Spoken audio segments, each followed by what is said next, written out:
Treating oily skin. You just want a impeccably clean skin that numerous people value, but for some reason your skin is always unctuous. You may have tried products that have been used by others and have had disappointing results.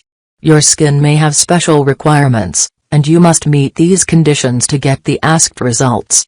What causes oily skin? Some people are born with unctuous skin only.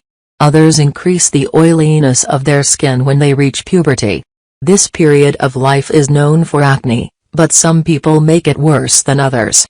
Some people may have unctuous skin before puberty. Their skin condition may have gotten worse, but, you may have guessed by now that if your skin is unctuous also you're more likely to have problems with acne.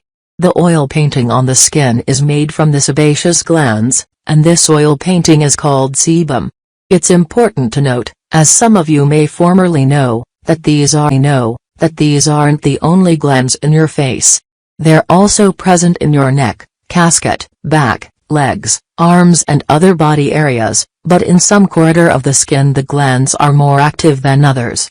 The part of the body that's most affected by the product of this oil painting is the nose. The pores on the nose are large and help spread the sebum to the rest of the nose and face.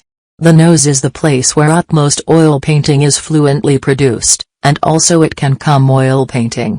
In addition to the more common papules, oil painting deposits can fluently beget problems with acne.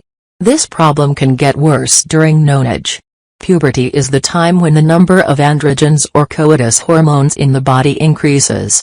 This increase also stimulates the sebaceous glands to increase oil painting product, which in turn leads to a significant spread of acne and other inflammations.